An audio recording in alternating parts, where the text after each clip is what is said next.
माँ का घर एक ऐसी जगह जहाँ दुनिया में हमें सबसे ज़्यादा सुकून मिलता है।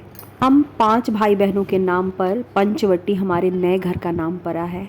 लोग कहते हैं बेटियाँ पढ़ाई होती हैं, लेकिन शादी के 20 सालों बाद भी मुझे यहाँ आकर जितना सुकून मिलता है, जितनी शांति मिलती है, आज भी उतनी शांति, उतनी मेंटल पीस कहीं नहीं मिलती।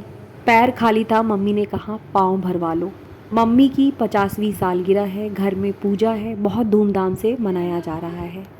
कारण जो भी रहा हो, मैं अपने मायके के फंक्शन में सबसे कम आती थी। घर का बोझ है, इन चीज़ों को कई सालों तक मैंने बहुत मिस किया। लेकिन पिछले 2 सालों से मैंने ये डिसाइड किया है कि मेरे घर के जितने भी फंक्शंस होंगे मैं अटेंड ज़रूर करूँगी। भोज वाली पापड़ और तिलौरी की बात ही अलग है। ये मेरी बुआ है, ठीक से चल नहीं पाती, लेकिन मैके आने के नाम पर आज भी उनमें उतना ही उत्साह भरा हुआ रहता है। इस बार मैंने बहुत एंजॉय किया और बैठे बैठे ये भी सोच रही थी कि कई सालों तक मैंने इन चीज़ों को क्यों मिस किया। घर में गेस्ट आने लगे हैं, पूजा की तैयारी भी शुरू हो चुकी है। भगवान के ऊपर तो सभी का भरोसा होता है, लेकिन मेरे मम्मी पापा इनके तगड़े वाले भक्त हैं। मैंने सीखा है अपने पेरेंट्स से, जीवन में मुश्किलें कितनी भी आए, लेकिन हमारी सच्ची श्रद्धा यदि ईश्वर पर है तो जीना आसान हो जाता है। किसी भी परिस्थिति से लड़ने की शक्ति अपने आप मिल जाती है। मम्मी पापा ने 50 साल एक दूसरे के साथ बिताए और आज भी इनका एक दूसरे के प्रति प्यार, विश्वास और भरोसा अद्भुत है। प्राउड के साथ कह सकती हूँ कि मम्मी पापा ने हम सबको बहुत अच्छे संस्कार दिए।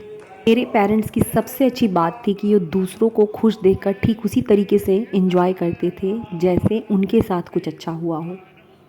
आज इस बात की गहराई को समझ पाती हूँ कि यही तो लॉ ऑफ अट्रैक्शन है, क्योंकि दूसरे को खुश देखकर जब हम खुश होते हैं तो अपने आप हमारी तरक्की होती है। पूजा के बाद हमें कुछ शॉपिंग करनी थी। प्रीति और दीदी के साथ मार्केट जा रही हूँ। यहाँ पर मैंने छोटी सी क्लिप ले ली थी। मार्केट जाने का एक भी मौका नहीं छोड़ रही हूँ, क्योंकि इतनी फ्री मैं कभी नहीं हो पाती हूँ। मम्मी पापा के लिए अंगूठी लेनी थी।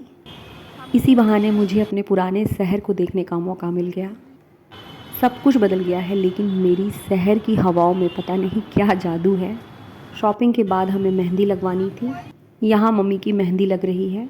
मेहंदी वाले ने बहुत ही खूबसूरत डिज़ाइन बनवाए थे। मेहंदी लगाने के बाद थोड़ी सी मस्ती हुई। डांस वाली वीडियो मैंने बिल्कुल रिकॉर्ड नहीं की, क्योंकि फ़िलहाल मेरा फोकस इस मोमेंट को पूरी तरीके से जी लेने पर था। खुशियाँ बड़ी हो या छोटी, उसे पूरी तरीके से जी लेनी चाहिए। यहाँ मेहंदी वाले भैया मुझसे मेरे हस्बैंड का नाम पूछ रहे हैं मेरे हाथों पर लिखने के लिए।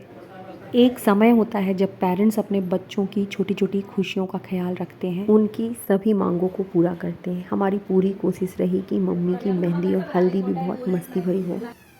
एक दिन पहले हमने छोटी सी हल्दी और मेहंदी की पार्टी सेलिब्रेट की। पहली बार पार्लर में मेकअप कराई है। शाम के समय में पार्टी रखी गई थी। ये पापा मम्मी की 25th एनिवर्सरी की फ़ोटो थी। हम 5 भाई बहनों का डांस परफॉर्मेंस था। मेघा ने खूब प्रैक्टिस कराई थी। मुझे बिल्कुल कॉन्फिडेंस नहीं हो पा रहा था कि मैं डांस कर पाऊँगी, फिर भी मैंने मम्मी पापा की खुशी के लिए डांस की। पापा मम्मी बहुत खुश थे। सच कहा गया है कि किसी भी रिश्ते को मजबूत होने के लिए समय लगता है।